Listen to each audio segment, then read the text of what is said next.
What's up guys? So I was debating making this video because it started as a simple brake change. Just recently upgraded the rotors and brakes. I was gonna make a tutorial on that, but it's really simple. Didn't think I had to. I do kind of really want to paint these calipers red soon, so maybe I'll make a video of me taking them off and then painting them. So if you guys are interested in that, let me know.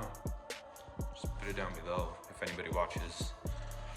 But as the title of this video says, as I was doing my brakes, I realized there was a leak of coolant. And I put my oil pan in there, came back to it the next day. There was like a whole cup of coolant missing. So yeah, I went under my car, realized it was an oil cooler. So I really wanted to make a video because I saw nothing online. Went into it so confused, so lost. Didn't even know where to start. So let me show you guys what I did. The job is already done. I actually already did it. It took me like an hour yesterday. And again, the reason why I wanted to make a video is because people were saying you had to remove your headers. Didn't even take mine out. People were removing their spark plugs and coil kits. Again, didn't have to do that either. Don't know why people drain their oil, drain their coolant. You don't have to do any of that. All I had was a light bar, and then I'll show you guys the tools I used as well. These are the tools I used.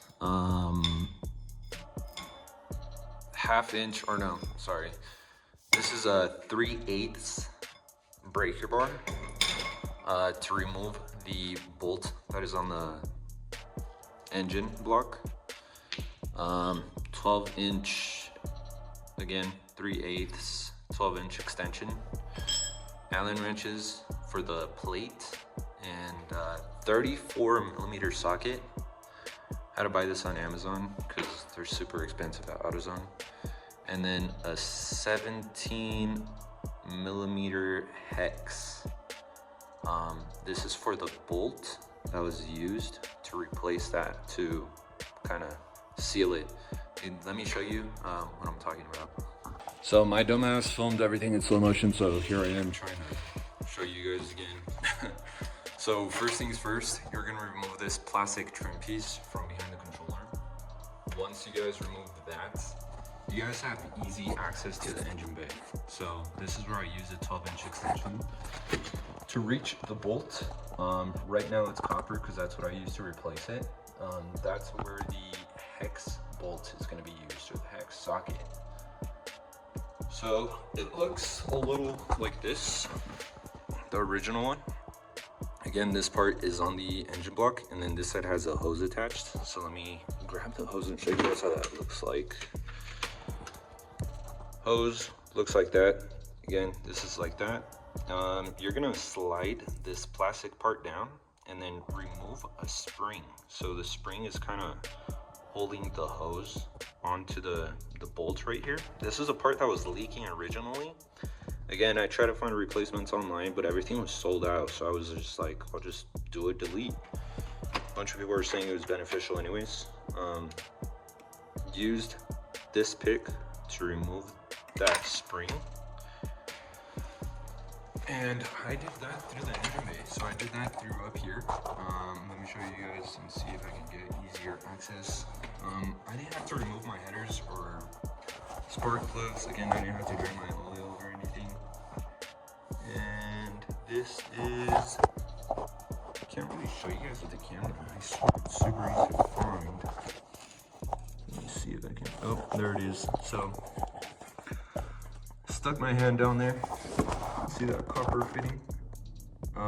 Slid the black piece down and took out that spring with a hook. And then once that was detached, I just kind of pulled the hose. Again, it took me like 5 minutes.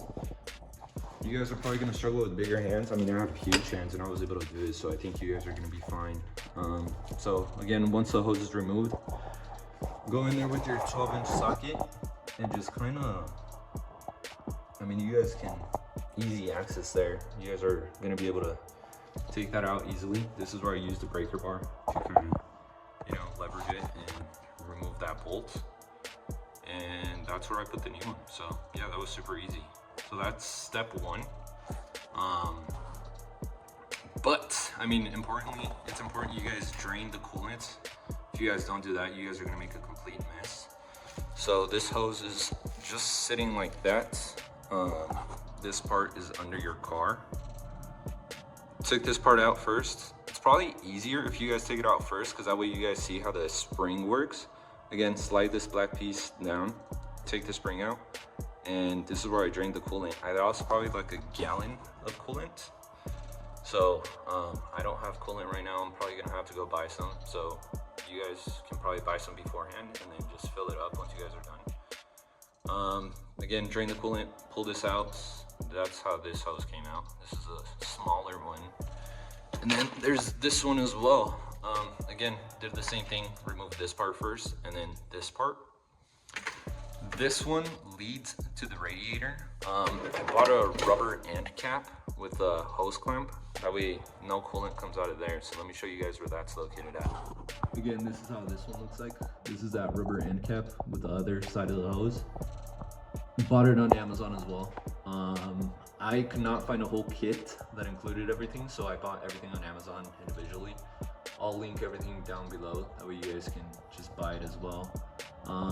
Yeah, I mean, this part is super easy. It's down at the corner of the radiator, and there should be like a little nipple or whatever you guys want to call it. But yeah, super easy to cap off. And again, just so you guys know, I'm not bullshitting. This is where the header is located. This is where the oil cooler sits originally. I removed 13mm bolts from here and the whole oil cooler came out. And then the top part has like two 10mm bolts. I also bought a plate that caps those. And yeah, this is where it usually sits at. I lost a little bit of oil, so make sure to have your pan ready again. Wasn't too bad. I don't think I lost a lot of oil, so I think I'm fine there. I'll probably top it off as well. But yeah, I used the Allen wrenches here. Came with replacements, so that was cool. These are all the bolts I removed. 2, 4, 6, 8, 13mm bolts, or 7 13mm bolts, and then 2 10s. Again, this is where the plate was sitting, or where the plate would have been sitting. You can probably reuse those if they don't come with those hex bolts. This sits right under the car. This is where the plate went. I capped off this part. See, I guess it has oil still in it. And then again, where the 2 hoses were. So yeah, this was super easy to do. I wanted to make a video because everybody was draining their oil, draining their coolant, removing their headers, and I did this in an hour without doing any of that, so I wanted to help anybody out. So again, leave a comment down below. Let me know if you guys want to see other things to this 2014 Camaro. And yeah, that's my video.